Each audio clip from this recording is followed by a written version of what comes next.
nlanezb nk'ibisanzwe nongeye kubaha ikaze, nongeye kubasuhuza kuri uyu muyoboro wacu wa YouTube. Nongeye kukwibutsa gukora subscribe, like, comment na share, kandi nawe wabikoze ndagushimira kuba ukomeje kubana nanjye kugeza amagingo aya ngaya. Ngwino twijyanire mu murwa mukuru wa Dar es Salaam, umurwa mukuru w'igihugu cya Tanzania. Ahangaha akaba ariho hari habereye inama karundura yahuzaga imiryango ibiri, ariyo umuryango w'uburasirazuba bwa Afurika ndetse n'umuryango wa Afurika y'Epfo EAC ndetse na SADEC. Abangaba bakaba ari abakuru b'ibihugu bari bateraniye ahangaha bagiye kwiga ku kibazo cya Congo ndetse na M23. Ni mu gihe amakimbirane nanone y'u Rwanda na South Africa nayo yari akomeje gufata indi ntera. Ahangaha rero hitezwe ko abakuru b'ibihugu byombi bagombaga gufatira umwanzuro ku bibazo biri muri Congo ndetse n'ibibazo byari bikomeje kuba hagati y'u Rwanda na South Africa. Guterana amagambo kwari gukomeje kwiyongera, ubona ko bishobora kuzaba ibintu bibi cyane mu minsi iri imbere. Gusa umukuru w'igihugu cya Congo Antoine Felix TSHISEKEDI Chilombo ntabwo yigeze agaragara muri iyi nama, kuko dore ntabwo yabashije kuyitabira, ahubwo yayitabiriye akoresha uburyo bw'ikoranabuhanga. Ndetse na mugenzi we w'u Burundi Evariste Ndayishimiye nawe ntabwo yabashije kwitabira ino nama. Ni mu gihe kandi ubwo aka kanama kari kiteguye ko kari buterane kuri uyu munsi, umuvugizi wa M23 mu bya politike Bisimwa we yari yamaze gutangaza yuko uko byagenda kose nibafata umwanzuro wo kubwira M23 ngo ive mu duce twose yafashe bitagomba gushoboka. Yari yamaze guteguza abasirikare biwe ababwira yuko tudateze kuzava muri aka gace twafashe, kuko twamaze kugashakira abayobozi bakayobora.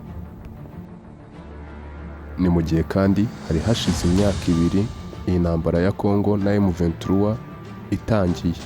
M23 yuboye intwaro igamije kurengera abakongomani bose bari batuye muri Congo ndetse n'abavuga ikinyarwanda bari bakomeje gutotezwa ndetse no kwicwa n'igisirikare cya Congo cyari gishyigikiwe na Felix Antoine Tshisekedi. Ni mu gihe kandi mu mpera z'uku kwezi gushize aribwo M23 yafashe umujyi wa Kivu y'Amajyaruguru ari wo Goma, ndetse ikaba yaranigaruriye uduce dukenya two muri Kivu y'Amajyepfo. Ruto wa Kenya akaba ariwe muyobozi uhagarariye ibihugu bya East Africa, ndetse Emmerson Mnangagwa akaba ariwe perezida wa Zimbabwe uhagarariye ibihugu byibarizwa mu muryango wa SADEC. Aba bombi bakiriwe na Samia Suluhu ariwe perezida wa Tanzania. Ni mu gihe kandi Yoweri Kaguta Museveni wa Uganda ndetse na perezida Paul Kagame w'u Rwanda bose nabo bari bamaze kuhagera. Nubwo Tshisekedi yitabiriye inama ku buryo bw'ikoranabuhanga, yari yohereje minisitiri w'intebe ngo amuhagararire, ndetse na mugenzi we w'u Burundi yohereje minisitiri w'intebe ngo ahagararire u Burundi, mu gihe Angola yohereje minisitiri w'ububanyi n'amahanga ndetse na South Africa. Perezida William Ruto wa Kenya ubwo yafataga ijambo yavuze ko ibibazo byo muri Congo biremeye kandi bishobora kugira ingaruka ku bihugu byose bya East Africa. Yavuze ko uko bigaragarira amaso y'abantu, ibi bibazo byo muri Congo bifite ababiri inyuma kandi bafitemo inyungu babikoramo, kuko biri no ku rwego mpuzamahanga. Gusa yavuze ko kujya mu biganiro ari wo muti wo gukemura ikibazo, kandi kujya mu biganiro atari ukwisuzuguza ahubwo ari ukuba umugabo.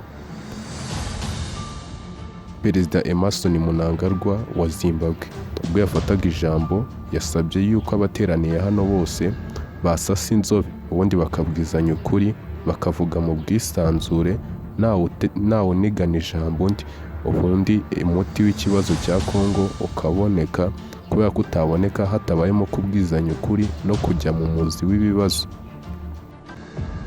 Yavuze ko kandi ashyigikiye ibiganiro by'i Nairobi n'i Rwanda muri Angola byari bigamije gukemura iki kibazo cya Congo na M23 mu mahoro. Nubwo iyi nama yateranye yabaye mu muhezo, dore yuko abanyamakuru bose bari bamaze kubasohora ahari bubera inama, bityo rero bikigoye kumenya imyanzuro y'ibyavuye muri iyi nama. Gusa iyi nkuru twabagezagaho tuyikesha Kigali Today.